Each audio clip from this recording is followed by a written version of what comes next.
महानगर के प्रमुख व्यापारिक केंद्र बड़ा बाजार में कपड़ा कारोबारियों को उधारी की रकम समय पर नहीं मिलने से गंभीर परेशानियों का सामना करना पड़ रहा है। व्यापारियों का कहना है कि वे सरकार को विभिन्न प्रकार के टैक्स का नियमित भुगतान कर पूरी पारदर्शिता के साथ कारोबार करते हैं, लेकिन बाजार में उधार पर दिए गए माल की रकम वसूलने के समय उन्हें कई तरह की समस्याओं से गुजरना पड़ता है। व्यापारियों के अनुसार कारोबार के दौरान ग्राहकों और अन्य व्यापारियों को विश्वास के आधार पर उधार में कपड़े दिए जाते हैं, लेकिन भुगतान की समय सीमा पूरी होने के बाद रकम मांगने पर टाल मटोल, विवाद और यहां तक कि धमकी जैसी परिस्थितियों का भी सामना करना पड़ता है।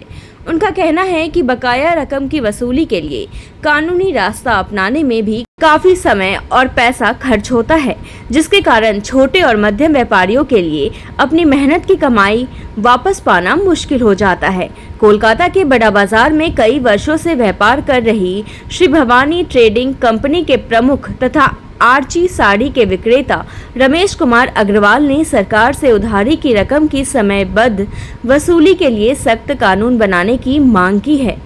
अग्रवाल का कहना है कि व्यापारियों को माल उधार देने के बाद भुगतान सुनिश्चित करने के लिए प्रभावी कानूनी व्यवस्था होनी चाहिए। यदि तय समय के भीतर भुगतान नहीं किया जाता है तो संबंधित पक्ष के खिलाफ त्वरित कार्रवाई का प्रावधान होना चाहिए। उन्होंने कहा कि ऐसी व्यवस्था से व्यापारियों का विश्वास बढ़ेगा और विशेष रूप से बड़ा बाजार के कपड़ा कारोबारियों को बड़ी राहत मिल सकती है। व्यापारी वर्ग का कहना है कि बाजार में कारोबार की निरंतरता के लिए समय पर भुगतान बेहद जरूरी है। उधारी की रकम लंबे समय तक फंसे रहने से व्यापारियों की पूंजी प्रभावित होती है और उन्हें नए कारोबार में निवेश करने में कठिनाई होती है। ऐसे में व्यापारियों ने सरकार से इस समस्या पर गंभीरता से विचार कर प्रभावी और सख्त कानून बनाने की मांग की है। मैं रमेश कुमार अग्रवाल बड़ा बाज़ार में कपड़े का व्यापार करता हूँ। मेरा व्यापार 60 वर्षों से ज़्यादा का है। विगत 5 साल से हम बड़ा बाज़ार के समस्त व्यापारी जितने भी होलसेलर हैं सब परेशान हैं। कारण है कि हम लोगों को उधार में माल बेचना पड़ता है और उसका पेमेंट हम लोगों को समय से नहीं मिलता है या मिलता ही नहीं है। आज हम किसी प्रकार का दबाव बनाते हैं तो ऊपर से धमकी मिलती है कि नहीं देंगे, आपको जो करना है कर लो। तो समस्त बड़ा बाजार के व्यापारी इससे परेशान हैं। करोड़ों रुपया हम लोग का फंसा हुआ है। आज हम जीएसटी देते हैं, इनकम टैक्स देते हैं, सरकार भी हम लोग व्यापारियों के पैसों से चलती है, लेकिन हम व्यापारियों का कोई भला नहीं हो रहा है। ना कोई कानून ऐसा बना है कि भाई व्यापारी है, माल बेचते हैं, इनका पैसा नहीं आ रहा है तो कैसे रिकवर हो।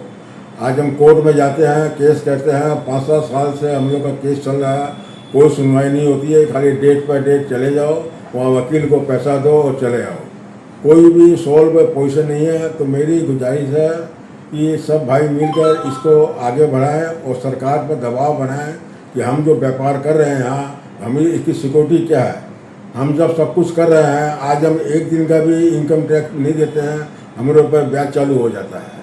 जीएसटी नहीं देंगे, पेनल्टी चालू हो जाएगी, लेकिन हम लोग का पैसा नहीं आता है, उसका क्या होगा। उसके लिए सरकार को चाहिए एक कड़ा कानून बनाए कि भाई कोई भी केस करे तो उसका 2 महीना 3 महीना में उसका सॉल्यूशन हो और सरकार ऐसा और कोई कदम उठाए कि हम व्यापारी यहाँ व्यापार कर सकें।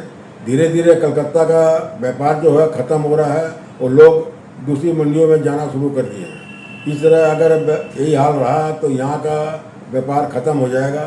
तो सरकार से यही विनती है कि जितने भी यहाँ के हैं आवाज़ उठाएं और इसको आगे तक फैलाएं ताकि हमारा व्यापार बच सके, नहीं तो हम लोग आगे बहुत मुसीबत में पड़ जाएंगे।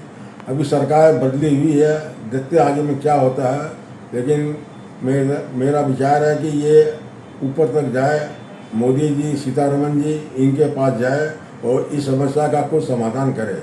यदि हम नहीं कोई एक होकर नहीं करेंगे तो आगे हमारा व्यापार चलना मुश्किल हो जाएगा।